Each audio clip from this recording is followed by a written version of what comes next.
ሰላም ጤና ይስጥልን እጅጉን የተወደዳችሁና የተከበራችሁ የአዲስ ስፖርት ቤተሰቦቻችን እንደምን አላችሁልን? ከእናንተው ከሆነው ከአዲስ ስፖርት የዩቲዩብ ቻናላችን አዳዲስ ስፖርታዊ ጉዳዮችን ልናካፍላችሁ እነሆ ዳግም ተገናኘን። ስለምታደምጡን፣ ስለምትከታተሉን ቆይታችሁ ከኛ ጋር ስለሆነ እጅጉን ከልብ አድርገን ነው የምናመሰግነው። በዛሬ ፕሮግራማችን የተለያዩ ስፖርታዊ ጉዳዮችን ወደ እናንተ እያደረስን ቆይታን የምናደርግ ይሆናል። ከነዚህ መካከል ትልልቆቹን የአውሮፓ ክለቦች የተመለከቱ እጅግ በርከት ያሉ ስፖርታዊ ጉዳዮችን ወደ እናንተም የምናደርስ ነው የሚሆነው። ማንቸስተር ዩናይትድ፣ አርሰናል፣ ቸልሲ፣ ሊቨርፑል፣ ሪያል ማድሪድ፣ ባርሴሎና፣ ሌሎችም የአውሮፓ ታላላቅ ክለቦች የዛሬ ትኩረታችን ሆነው ወደ እናንተ በስፋት የምናደርሳቸው ነው የሚሆነው። እስከ ፕሮግራማችን ፍጻሜ ድረስ አብራችሁኝ እንድትቆዩ በአክብሮት ጋብዛለሁ። ቪዲዮአችንን ላይክ እያደረጋችሁ ከኛ ጋር ቆይታን አድርጉ። ከመሸጋገሪያው በኋላ በድጋሚ ተመልሰን ስንመጣ የተለያዩ ርዕሰ ጉዳዮችን የምናነሳ ይሆናል። አብራችሁኝ ቆዩ።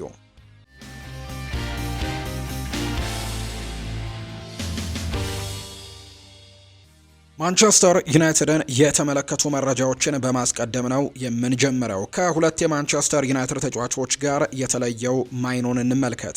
ናፖሊ በጥር ተጫዋቾች የዝውውር መስኮት የመጀመሪያ ቀናት ውስጥም እንግሊዛዊውን አማካይ ኮቢ ማይኖን ለማስፈረም እንቅስቃሴ ሊያደርግ እንደሚችል የሚያሳዩ መረጃዎች ናቸው በትልቁ እየወጡ የሚገኙት። በዚህ የመሃል ሜዳ ተጫዋች ላይም ሌሎች ሁለት ክለቦችም እንዲሁ ተጫዋቹን በሰሞኑ በተደረጉ ጨዋታዎችም በመጀመሪያው 11 ውስጥም እድል እያገኙ እንግዲህ ባለበት ወቅት እሱ ግን በተደጋጋሚ የቋሚ 11 ቦታ ለማግኘቱና ችላ መባሉ የተነሳ የተሰማው ብስጭት እጅጉን ከፍ ያለ እንደሆነ ነው የሚናገረው። ይህ ተጫዋች ባለፉት ጥቂት ጨዋታዎች ላይ በማንቸስተር ዩናይትድ እንግዲህ የጨዋታ ደቂቃዎችን ማግኘት እየቻለ ነገር ግን አሰልጣኝ ሩበን አሞሪም እድሉን እንዳልሰጡት አድርጎ እንደሚያምን ጭምር ነው እየተገለጸ የሚገኘውና የማንቸስተር ዩናይትዱ የመሃል ሜዳ ተጫዋች በዚህ ውድድር ዘመን ራሱን ለማሳየትም ጥሩ እድል እንደማያገኝ ይሰማዋል። ጊዜው ደግሞ እየጨመረ በመጣ ቁጥር ብስጭቱም ከፍ እያለ ለዓለም ዋንጫም የመሳተፉ እድል እየጠበበ እንደሚመጣ ጭምር ነው ተጫዋቹ የሚያምነው።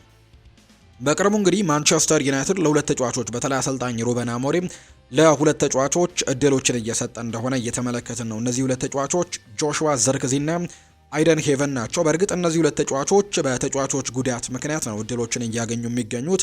በመሃል ተከላካይ ላይ ሃሪ ማጓየር በጉዳት ምክንያት አለመኖሩና ከዛ በተጨማሪ ደግሞ እንዲሁም የማታያስ ደሊትም አለመኖር አይደን ሄቨንን ባለፉት ሁለት ጨዋታዎች ላይ በቋሚነት ሲሰለፍ ተመልክተነዋል። በአንጻሩ ጆሹዋ ዘርክዚም የቤንጃሚን ሸስኮ ጉዳት ላይ መሆንን ተከትሎ የተሰለፈበትን አጋጣሚ የምናስታውሰው ጉዳይ ነውና እነዚህ ሁለት ተጫዋቾች እድሎችን አግኝተዋል። ኮቢ ማይኖ ግን ከዚህ በተቃራኒ እድሎች እየተሰጡት አይገኝም። ስለዚህ እነዚህ ሁለት ተጫዋቾች የመጀመሪያው ቡድን ዋና አካል መሆን ሲጀምሩ እርሱ ግን ከተቀያሪ ወንበር ላይ ሆኖ ከመመልከት ውጪ ምንም ማድረግ አልቻለም።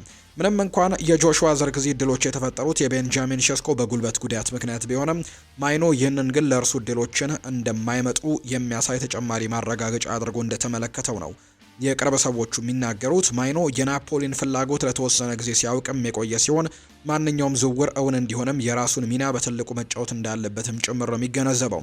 ባለፈው ክረምት በውሰት እንዲወጣ ጠይቆ የነበረ ቢሆንም ለዝውውር ቅስቀሳ ግን አላደረገም ወይም ደግሞ ከበስተጀርባ ችግር ሳይፈጠር እንደነበር እናስታውሳለን። ሌሎች እንግዲህ ተጫዋቾች ክለቦችን እንዲለቁ በጣም ትልቅ ጫናዎችን ክለቦች ላይ ሲያደርጉ የቅርብ ጊዜ ትውስታችን ነው። አሌክዛንደር ኢሳክ ኒውካስል ዩናይትድ ላይ፣ ዩኤን ዊሳ ብሬንትፈርድ ላይ እንግዲህ ሌሎች ተጫዋቾችም እንደዚህ አይነት ነገሮችን ሲያደርጉ እናስታውሳለን። ኮቢ ማይኖ ግን በውሰት ለመልቀቅ ጥያቄ አቅርቧል። ነገር ግን ከዛ ውጭ ያደረገው ግን የተለየ እንቅስቃሴ እንደሌለና ክለቡናይም ጫና እንዳላደረገ ጭምር ነው የሚታወሰው። ምንም እንኳን ምንም አይነት አከራካሪ ነገር እንደማያደርግ እንግዲህ በርካታዎች ቢጠብቁም ወይም ደግሞ አከራካሪ ነገር እንደሚያደርግ የሚጠብቁት ነገር ባይኖርም በሚቀጥለው ወር ግን ለዝውውር በይበልጥ እንደሚገፋፋ ብቻ እንግዲህ ይታመናል ተብሎ ነው የሚታሰበው። ማንቸስተር ዩናይትድ በዚህ ደረጃ ተጫዋቹ እንዲለቅበትም ስለማይፈልግ በማሳየትም አቋሙ ጽኑ ሆኖ ቆይቷል የተባለው አሰልጣኝ ሩበን አሞሪም እንግዲህ ለዚህ ተጫዋች ስለተሰጠው ደቂቃዎች እጥረትም ሲጠየቁ እንግዲህ ተደጋጋሚ ጊዜ እየጠየቁ ከመሆኑ ጋር በተያያዘ እየሰለቹ እንደሆነ ቢነገርም ምንጮች እንደሚሉት ግን የመሃል ሜዳ ተጫዋቹ እስካሁን ድረስ ለተራዘመ የፕሪሚየር ሊግ የጨዋታ ጊዜ ራሱን ለማስገባት የሚያስችል በቂ ብቃት አላሳየም ብለው ነው የሚጠቅሱት። ከዚህ በላይ ኮቢ ማይኖ በአንድ ቦታ እንግዲህ ከካፕቴን ብሩኖ ፈርናንዴዝ በደረጃ ዝቅ ያለ መሆኑ በአሰልጣኙ አእምሮ ውስጥም ሩበን አሞሪም ብዙ አማራጮች እንዳይኖረው አድርጎታል ሲልም ጭምር ነው የሚነገረው። ተጫዋቹ ሩበን አሞሪም የእሱን የማጥቃት እንደማይደግመው እርግጠኛ ሲሆን ዩናይትድ ግን ማንኛውም ዝውውር ከመታሰቡ በፊት አዲስ ተጫዋች ማስፈረም እንዳለበት ነው የሚያምነው። ባለፉት 24 ሰዓታት ውስጥ እንግዲህ ኮቢ ማይኖ ወደ ናፖሊ 99 በመቶ ተጠናቋል የሚሉ ግምታዊ ዘገባዎች ከጣሊያን እየወጡ ነው። እንደ ካልቺዮ መርካቶ ጭምር መረጃዎችን ሲያጋሩ ሰምተናል። ምንጮች እነዚህ ወሬዎች ቀድሞ የመፋጠን ጉዳይ እንደመሆኑ ቢናገሩም ናፖሊ ባለፉት 2 ወራት ግን ከተወካዮቹ ጋር ግንኙነት ሲያደርግ መቆየቱን ግን ማረጋገጥ ይቻላል። በተቻለ ፍጥነትም መደበኛ የዝውውር ጥያቄ እንደሚያቀርቡ ጭምር ነው ዲን ጆንስ መረጃውን እያጋራ የሚገኘው። ብሩኖ ሚጌል ፈርናንዴዝ ተስፈኛውን የአካዳሚ እንቁ ተጫዋች የሆነው ጄጄ ጋብሪኤልን ሞቅ ያለ አቀባበል እንዳደረገለትና በተለየ መልኩ እንደረዳው ጭምር ነው መረጃዎች የሚያሳዩት። ጄጄ ጋብሪኤል በማንቸስተር ዩናይትድ አካዳሚ ውስጥ እንግዲህ ካለፉና አሁን ላይ ታዳጊ እንግዲህ ከሚባሉ ተጫዋቾች መካከል በጣም በትልቁ ተስፈኛ ተብሎ በርካቶች ስሙን የሚያነሱ ተጫዋች ነው። እንግዲህ በጣም ብዙ ጎሎችን ዘንድሮ የውድድር ዓመት ላይ ለታዳጊ ቡድን ማስቆጠር ችሏልና እንግዲህ ብሩኖም ይህንን ተጫዋች እያበረታታው እንደሚገኝ ጭምር ነው የተገለጸው። ምን ያክል ትልቅ አቅም እንዳለው እንኳን የሚያሳየው በጣም ትልልቅ የሚባሉት የአውሮፓ ክለቦች እንደ ባርሴሎና፣ እንደ ፓሪስ ሰን ዠርሜን፣ ባየር ሚኒክ ጭምር ይህንን ተጫዋች ለማስፈረም ፍላጎቶች እንዳሏቸው የሚያሳዩ መረጃዎች ይወጣሉ። ነገር ግን ዩናይትዶች ይህንን ታዳጊ ተስፈኛ ተጫዋች በጭራሽ የመልቀቅ ምንም አይነት ፍላጎት እንደሌላቸው የሚያሳዩ መረጃዎች ናቸው እየወጡ የሚገኙትና ጄጄ ጋብሪኤል የማንቸስተር ዩናይትድ ተስፋ ተደርጎም በርካቶች እያነሱት ነው። እንደዛ አትሌቲክ ዘገባ ከሆነ ጄጄ ጋብሪኤል እና ሼሌሲን ጨምሮ በርካታ ተጫዋቾች በዋናው ቡድን ልምምድ ላይም ተሳትፈዋል። በዚህም የክለቡ ካፕቴን ብሩኖ ልክ እንደ ሌሎች አዳዲስ ተጫዋቾች ዋናውን ቡድን ሲቀላቀሉ እንደሚያደርገው ሁሉም ለጄጄ ጋብሪኤልም ጥሩ አቀባበልና እገዛ ማድረጉን የተሰማው በባለፈው ክረምት ሻሊያሴ እና ደግሞ እንዳደረገው እንደ ነርሱም ጄጄ ጋብሪኤል ላሉ ተስፈኛ ታዳጊዎችም አውንታዊ እገዛ በማድረጉ ረገድም ይበል የሚያሰኝ ስራን ካፕቴን ብሩኖ ፈርናንዴዝ በመስራት ላይ እንደሚገኝ ነው ዘ አትሌቲክ የተባለው የመረጃ ምንጭ ያጋራው። እንግዲህ ጄጄ ጋብሪኤል ምንም እንኳን በፕሪሚየር ሊጉ ላይ ለመሳተፍ እድሜው ባይፈቅድም በኤፍኤ ካፑ ለመጫወት ግን ፍቃድ ማግኘቱ የሚታወስ ነውና ምናልባት ማንቸስተር ዩናይትድ በቀጣይ በኤፍኤ ካፑ ላይ የዚህን ተጫዋች ግልጋሎት እንግዲህ ሊያገኝ የሚችልበት እድል እንዳለ የሚያሳዩ መረጃዎች ናቸው የወጡት። ጊቭ ሚ ስፖርት በእንግሊዝ ፕሪሚየር ሊግ ታሪክ የታዩ የምንጊዜ ምርጥ 10 የሚላቸውን የመሃል ሜዳ ተጫዋቾችን በቅደም ተከተል ይፋ አድርጓል። እንግሊዛዊው የቀድሞው የማንቸስተር ዩናይትድ የመሃል ሜዳ ተጫዋች የሆነው ፖል ስኮልስ የቀዳሚነት ስፍራውን በመያዝ በአንደኝነት ተቀምጧል። ሌላኛው ታሪካዊ የማንቸስተር ዩናይትድ ሌጀንድ የሆነው ራያን ጊግስ ደግሞ 4ኛ ደረጃ ላይ ሲቀመጥ፣ የቀድሞ ማንቸስተር ዩናይትድ ቆፍጣናው አምበል ሮይ ኪን ደግሞ በ7ኛ ደረጃ ላይ የተቀመጠ ተጫዋች ሆኗል ከዩናይትድ። ሩበን አሞሪም ስለ ሉክ ሾው ይናገራል። እርሱ በጣም አስተዋይ ተጫዋች ነው። አስቀድሜ እንደተናገርኩት ሉክ ሾው ወርልድ ክላስ የሆነ ተጫዋች ነው ብዬ አስባለሁ ሲልም ነው ሩበን አሞሪም ስለ ሉክ ሾው የተናገረው። ከቦርንመዝ ጋር መጫወት የሚቀናው ብሪያን ኤምቤሞን እንመልከት። በሳምንቱ መጨረሻ ሰኞ እንግዲህ በቀጣዩ ሳምንት መጀመሪያ ማለት ይቻላል ሰኞ ዕለት ጨዋታ ይደረጋል። ማንቸስተር ዩናይትድ እና ቦርንመዝ ጨዋታቸውን ያደርጋሉ። እንግዲህ ካሜሮናዊው የማንቸስተር ዩናይትድ የፊት መስመር ተጫዋች ብሪያን ኤምቤሞ ደግሞ ከቦርንመዝ ጋር ባደረጋቸው ጨዋታዎች ተሸንፎ እስካሁን ድረስ አያውቅም። ኤምቤሞ ከቦርንመዝ ጋር 6 ጨዋታዎችን ነው በተቃራኒ ያደረገው። በ4ቱ ድል ሲቀናው በ2ቱ ደግሞ አቻ የወጣበት አጋጣሚን የተመለከተው። በተጨማሪም ብሪያን ኤምቤሞ ከቦርንመዝ ጋር ባደረጋቸው ባለፉት 4 ጨዋታዎች ደግሞ 5 የግብ ተሳትፎዎችን ማበርከት የቻለ ተጫዋች ነውና ከቦርንመዝ ጋር በሚጫወትበት ጊዜ ጥሩ ቁጥሮችን እንደሚያስመዘግብ የሚያሳዩ መረጃዎች ናቸው እየወጡ የሚገኙት። በቀጣዩ ደግሞ በማንቸስተር ዩናይትድ ማሊያ ቦርንመዝን የሚገጥምበት ጨዋታ ይሆናል ተብሎ ይታሰባል። ይህ ጨዋታ ለማንቸስተር ዩናይትድ እጅግ ወሳኝ ይሆናል ተብሎ ይታሰባል። ቦርንመዝ በእርግጥ ባለፉት ሳምንታት ድል ማድረግ የከበደው ቡድን እንደሆነ ነው እየተመለከትን የምንገኘው። ጆሹዋ ዘርክዚን የተመለከተ መረጃን እንመልከት። ዩናይትድ በጆሹዋ ዘርክዚ ላይ ያለው አሁናዊ አቋም የመግዛት ግዴታ ባለበት የውሰት ውል መሸኘት መሆኑን የተነገረው። ይህም ደግሞ ኤሲ ሚላን በቻምፒየንስ ሊግ ለመሳተፍ የሚያስችለውን ቦታ ይዞ የሚያጠናቅቅ ከሆነ በ35 ሚሊዮን ዩሮ እንዲገዛውም የሚያስችል መሆኑ ነው የተሰማው። ሆኖም ግን ኤሲ ሚላን ተጫዋቹን የመግዛት አማራጭ እንጂ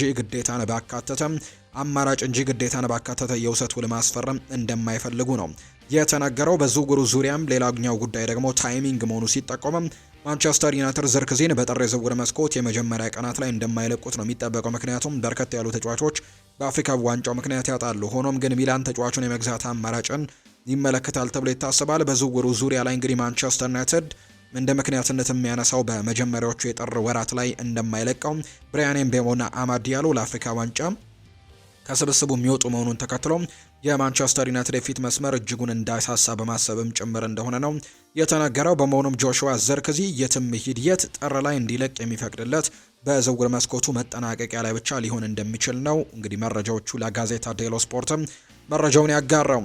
የዲየጎ ሊዮን ቀጣዩ ማረፊያ የት ይሆናል የሚለው ጥያቄ ይነሳል። እንግዲህ የዲየጎ ሊዮን ወኪል የሆነው ሬናቶ ቢተር ይባላል።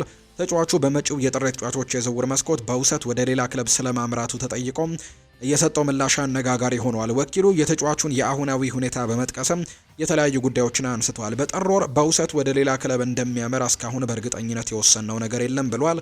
እሱ በአሁኑ ሰዓት በጥሩ ሁኔታ እየተሻሻለ ይገኛል። ከ21 ዓመት በታች ቡድኑ ጋርም የመጫወት እድልና ደቂቃዎችን እያገኘ ነው። ይህ ደግሞ እንደ ትልቅና ጥሩ ነገር የሚታይ ነው ሲልም ጭምር ነው የዲየጎ ሊዮን ወኪሉ እንግዲህ ሀሳቡን የሰጠው። አርሰናልን የተመለከቱ መረጃዎችን ደግሞ እናንሳ። ሚኬል አርቴታን የተመለከተ ጉዳይ ነው የምናነሳው። ሚኬል አርቴታ ከትላንትናው ጨዋታ በኋላ የተለያዩ ጉዳዮችን አንስቷል። አርሰናል በትላንትናው ዕለት በአውሮፓ ቻምፒየንስ ሊግ የስድስተኛው ዙር ጨዋታ የቤልጅየሙን ክለብ ብሩዥን ማሸነፉን እናስታውሳለን እና ጥሩ የሚባል እንቅስቃሴን ማድረግ ችለዋል።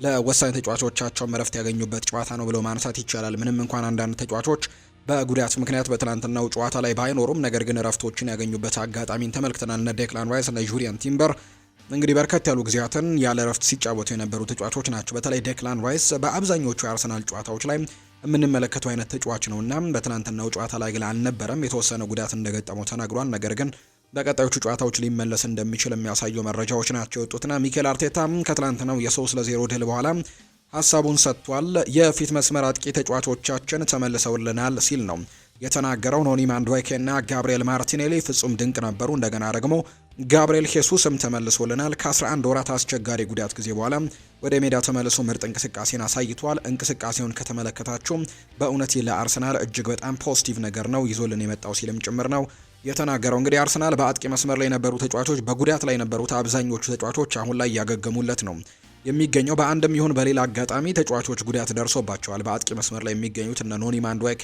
ቪክተር ዮኬሬሽ፣ ጋብሪኤል ማርቲኔሊ፣ ሳካ እንዲሁም ማርቲን ኦዴጋርድ፣ ሌሎችም እነ ካይ ሃቨርትስም ጉዳት ላይ ነው የሚገኘው። ጋብሪኤል ሄሱስም ሊያንድሮ ትሮሳርድም በአብዛኞቹ የማጥቃት ባህሪ ያላቸው ተጫዋቾች ጉዳት ገጥሟቸዋል በዚህ የውድድር ዓመት እና አሁን ላይ ግን ሁሉም እየተመለሱ ነው የሚገኙት። አሁን ላይ እንግዲህ ካይ ሃቨርትስ ብቻ በአጥቂ መስመር ላይ ከሚገኙ ተጫዋቾች የተወሰነ ጉዳት ያለበት ተጫዋች ነው። አሁን በአብዛኛው የአርሰናል ተጫዋቾች ጉዳት እያጠቃቸው የሚገኙ የተከላካይ ስፍራ ላይ እንደሆነ ተመልክተናል።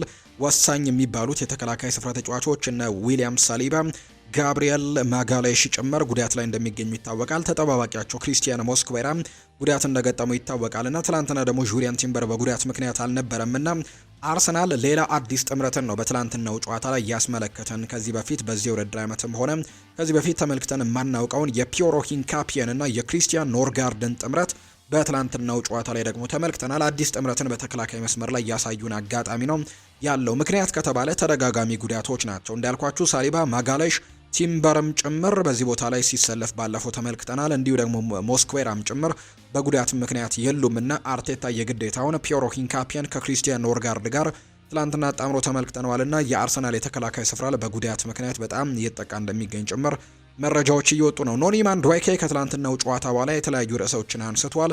የመጀመሪያዋ ጎል እጅግ ጣፋጭ ነበረች። የቡድን አጋሬ ኳሷን ሲያቀብለኝም ኳስ እግሬ ስር ስትገባ የሆነ ነገር እንደሚፈጠር አሰብኩኝ። እናም ያሰብኩትን አደረግኩት። ኳሱንም እየገፋው ገብቼ ስሞክረው መረብ ስር አረፈች። እኔ ሁሌም ለክለቤና ለሀገሬ እንዲህ አይነት ብቃትን በወጥነት መጫወትም እፈልጋለሁ ሲልም ጭምር ነው የተናገረው። እኔ በዚህ ሰዓት የማስበው ከአርሰናል ጋር ይህንን ቻምፒየንስ ሊግ ዋንጫንና የሊጉን ዋንጫን ማሸነፍ ብቻ ነው ሲልም ጭምር ነው የተናገረው። አስባለሁ አሁን በትክክለኛው ጊዜና ቦታ ላይ ነን። ሁላችንም ፍላጎታችን ይህ ነው። በቡድናችን ከፍተኛ ብቃትም ያላቸው ተጫዋቾች እንዳሉንም እናውቃለን። በቻምፒየንስ ሊጉ 2 ጎል አስቆጥር ያለው ይህንን ብቃት ደግሞ በሊጉም ለመድገም እፈልጋለሁ ሲልም ጭምር ነው የተናገረው። ይህንን ሀሳብ የሰጠው ኖኒ ማንዱዌኬ ነው። የሊቨርፑልን ጉዳይ እናንሳ። የሊቨርፑሉ ተጫዋች ሙሐመድ ሳላህ በክለቡ በተያዘበት መንገድ ደስተኛ ለመሆኑን ከቀናት በፊት በአደባባይ መናገሩ ይታወሳል። በሰጠው ቃለ ምልልስ ላይ እንግዲህ ይህንን ነገር በግልጽ ተናግሮ ነበር። በርካታ ሰዎች ደግሞ ይህንን ሀሳብ ይዘው የተለያዩ ሀሳቦችን ሲያጋሩ ነበር። እንዲሁ ጥሩ ያልሆኑ አስተያየቶችም ጭምር ሲሰጡ እንደነበር የምናስታውሰው ጉዳይ ነው። የሊቨርፑሉ ተጫዋች ሙሐመድ ሳላህ ግን በክለቡ በተያዘበት መንገድ ላይ ደስተኛ ለመሆኑ ነው ከቀናት በፊት በአደባባይ መናገሩ የሚታወሰው። ሳላህን ካበሳጩት ምክንያቶች አንደኛው ፍሎሪያን ቬርትስ የሊቨርፑል የወደፊቱ ኮከብ ተብሎ መነገሩ መሆኑን ነው የጀርመኑ ቢልድ የተባለው የመረጃ ምንጭ የዘገበው። ሙሐመድ ሳላህ ከክለቡ አስተዳደር ጋር ቅራኔ ውስጥ እንዲገባ ያደረገው አንዱ ምክንያት ስለመሆኑም ተነግሯል። በሌላ በኩል ሳላህ በአደባባይ መናገሩ ክለቡን ለመልቀቅም ወይም ደግሞ አሰልጣኙ ላይ ተጨማሪ ጫና ለመፍጠር አልሞ ሊሆን እንደሚችልም ጭምር ነው እየተነገረ የሚገኘው። ይህንን መረጃ ያወጣው የጀርመኑ ቢልድ የተባለው የመረጃ ምንጭ እንደሆነ ነው ዘገባዎች የጠቆሙት። የሃርቪ ኤሊዮትን ጉዳይ እንመልከት። የአስተን ቪላው አሰልጣኝ ኡናይ ኤምሪ ሃርቪ ኤሊዮት በጥር ወር ሊቨርፑል ሊመለስ እንደሚችል በይፋ ተናግረዋል። ተጫዋቹ ባለፈው ክረምት በውሰት ከሊቨርፑል አስተን ቪላን ቢቀላቀልም ብዙ የመሰለፍ እድልን ግን አላገኘም ነበር። እንግሊዛዊው አማካይ ሃርቪ ኤሊዮት በዚህ ውድድር ዘመን በአስተን ቪላ ቤትም ተሰልፎ መጫወት የቻለው በ5 ጨዋታዎች ብቻ እንደሆነ ነው የሚታወቀው። ተጫዋቹ 10 ጨዋታዎችን የሚያደርግ ከሆነ እንግዲህ አስተን ቪላ በ35 ሚሊዮን ፓውንድ የማስፈረም ግዴታ ይኖርበታል። አሰልጣኝ ኡናይ ኤምሪ ግን ክለባቸው ተጫዋቹን በቋሚነት የማስፈረም እቅድ እንደሌለው ጭምር ነው በይፋ የተናገሩትና ሃርቪ ኤሊዮት ወደ ሊቨርፑል ይመለሳል ተብሎ እንደሚታሰብ ነው መረጃው የወጣው። ማንቸስተር ሲቲን እንመልከት። ፔፕ ጓርዲዮላ ስለ ኒኮ ኦሬይሊ ይናገራል። አሁን ላይ በጣም ምርጥ አቋም ላይ ይገኛል። ለአሁን እንግዲህ በዚህ ጊዜ እንግዲህ ለእንግሊዝ ብሔራዊ ቡድንም ዋና የግራ መስመር ተከላካይ ሆኖ እየተጫወተ ይገኛል ብለዋል ፔፕ ጓርዲዮላ። የሚያስደንቅ ፍጥነትና ብቃት አለው። አዎ ግን አንዳንዴ ስህተትን ይሰራል፣ ነገር ግን እሱን ለመቅረፍ ይሞክራል። ያም ደግሞ የሚያስደንቅ ነው ሲልም ጭምር ነው ፔፕ ጓርዲዮላ ስለ ኒኮ ኦሬይሊ ሀሳቡን የሰጠው። እዚህ በርናቢው ላይ ድል በማስመዝገባችን እጅጉን ደስተኛ ሆነናል፣ ደስም ተሰኝተናል ይላል። አሁን ላይ ግን 13 ነጥብ አለን፣ 8 ውስጥም ለመጨረስ ሁሉንም ነገር እጃችን ላይ ይገኛል ሲልም ጭምር ነው የተናገረው። ያኔ ሌቨርኩዘን ጋር ስለተሸነፍንም ይህኛው ድል ግዴታ ነበር ሲል ነው ፔፕ ጓርዲዮላ ትላንትና ከሪያል ማድሪድ ጋር ካደረገው ጨዋታ በኋላ ድሉን ከመጣ በኋላ የተናገረው። ጨዋታው በሜዳችን አይደለም፣ በዛ ላይ ደግሞ ሙሉ በሙሉ ዝግጁ አይደለም። ዋናው ነገር 8 ውስጥ መጨረስ ነው ሲልም ጭምር ይናገራል። ለዚህ ውድድር መቼም ዝግጁ መሆን እንዳለብን እናውቃለን። ባለፈው የተሻለ ብንጫወትም ተሸንፈናል። አሁን ደግሞ ተጫዋቾቼ እንግዲህ ታግለዋል። እናም ደግሞ ከዚህ የተሻለ መጫወትም አለብን። ጥር ላይ ከዚህ የበለጠ እንሻሻላለን ሲልም ጭምር ነው ፔፕ ጓርዲዮላ የተናገረው። ሃላንድ ባለፉት 2 ጨዋታዎች ብዙም ንቁ አልነበረም። እናም ይህንን መፍታትና ከአጨዋወታችን ዘይቤ ጋር ደግሞ የበለጠ እንዲጣጣምም ማድረግ አለብን ሲል ነው ፔፕ ጓርዲዮላ የተናገረው። ማታያስ ምርጥ ነበር፣ ምርጥ ጊዜም እንዲሁ አሳልፈዋል። ማታያስ እንግዲህ ይህንን ተጫዋች በተመለከተ ሲናገር ማቲያስ ኑኔስን በተመለከተ ነው ፔፕ ጓርዲዮላ ሀሳቡን የሰጠው። ይህ ተጫዋች ምርጥዬ ነበር፣ ጎንዛሌዝም ሸርኪም እንደዛው ጥሩ ነገሮችን ያደርገዋል፣ ዶኩም ደግሞ በብዙ ነገሮች ረድቶናል ሲል ነው ጓርዲዮላ የተናገረው። የተሻለ መጫወት እንችል ነበር፣ ደግሞ በዚህ ስቴዲየም መጫወት ከባድ ነው። ይህም እንዳሉ ደግሞ እኛ ብዙ አዳዲስ ተጫዋቾችን ይዘን ነው ብቅ ያልነው፣ ገና ከነሱ ጋር ለመዋሃድም ጊዜ ያስፈልገናል ሲል ፔፕ ጓርዲዮላ ተናግሯል። መጀመሪያ ሳንቲያጎ ቤርናቢው ድሌ 6-2 ነበር ያለቀው። ይህንን ደግሞ ለእኔ ከሌሎቹ ድሎችም የተለየ ነው። እናም ይሄ ድል ላሊጋውን ለማሸነፍ ነበር፣ የዛሬው ደግሞ ቀጣዩን ዙር ለማለፍ ነው ሲል ነው ፔፕ ጓርዲዮላ የተናገረው። የመጀመሪያው 6-2 ድል ባርሴሎና እያለውኝ ላሊጋውን ለማሸነፍ ነበር ያደረኩት። አሁን ደግሞ ይሄኛው ጨዋታ ከሲቲ ጋር ወደ ቀጣዩ ዙር ለማለፍ ያደረግነው ድል ነው ሲልም ጭምር ነው አሰልጣኝ ፔፕ ጓርዲዮላ ሀሳቡን የተናገረው። ሪያል ማድሪድን እንመልከት። ከትላንትና ምሽቱ ጨዋታ በኋላ በርከት ያሉ የሪያል ማድሪድ ደጋፊዎች ከሳንቲያጎ ቤርናቢው ውጪ ወደ ሻቪ አሎንዞ መኪና ቀርበው ለሱ ያላቸውን ድጋፍ አሳይተውታል። በዚህም አንድ ደጋፊ ለሻቪ ትዕግስት አድርግ፣ ሻቪ እኛ ባንተ ላይ እንተማመናለን ብሎ እንደነገረው ጭምር ነው የተነገረው። ስለ ወደፊት ቆይታውም ተጠይቆ ነበር። ይሄ እኔን አያሳስበኝም፣ ዋናው ነገር ተቀዳሚው ነገር ሪያል ማድሪድ ነው ሲልም ጭምር የተደመጠው ሻቪ አሎንዞ። ስቴቨን ጄራርድ ይናገራል። በጨዋታው ላይ አንዳንድ የሪያል ማድሪድ ተጫዋቾች ሜዳ ላይ ያስመለከቱት እንቅስቃሴ አሰልጣኝ ሻቪ አሎንዞን ለማስባረር ፍላጎት ያላቸው ነው የሚመስሉት። በጣም የደከማ ጨዋታን ሲያደርጉ ተመልክቻለሁ ሲልም የተናገረው። ቪኒ ጁኒየር በትላንትና ምሽቱ ጨዋታ ላይ በቤርናቢው ከደጋፊዎች ከፍተኛ የሆነ ተቃውሞ እንዳስተናገደ ጭምር ነው ሆሴ ሉዊስ ሳንቼስ ስፔናዊው ጋዜጠኛ መረጃውን ያጋራው። የሪያል ማድሪድ መልእክት ትዕግስት ነው። ከማንቸስተር ሲቲ ጨዋታ በፊት ለሻቪ አሎንዞ የመጨረሻ ማስጠንቀቂያ አልተሰጠውም። ቦርዱ ለሻቪ አሎንዞም የሰጠው ጊዜ በሚቀጥሉት 3 ጨዋታዎች ላይ እና ደግሞ እስከ ጥርም ድረስ ደግሞ ያለውን ሁኔታ ለመመልከት ነው እንደወሰኑ የተነገረው ብሏል ዲያሪዮ አስ በመረጃው። በዛሬው ዕለት ምንም አይነት ልምምድ አይኖርም ተብሏል። ሻቪ አሎንዞ ተጫዋቹ በዛሬው ዕለትም ወደ ልምምድ እንዲመለሱና ከዲፖርቲቮ አላቬስ ጋር ላለበት ጨዋታ ዝግጁ እንዲሆኑ እረፍት ሰጥቷቸዋል የሚል መረጃ ጭምር ነው ዲያሪዮ አስ እያጋራም የሚገኘው። ቪንሰንት አቡበከር ለካሜሮን ብሔራዊ ቡድን እንዳልተመረጠ ይታወቃልና የካሜሮን ብሔራዊ ቡድን ለአፍሪካ ዋንጫ ለተጫዋቾች ጥሪ ሲያቀርብም አጥቂውን ቪንሰንት አቡበከርን አላካተተውም።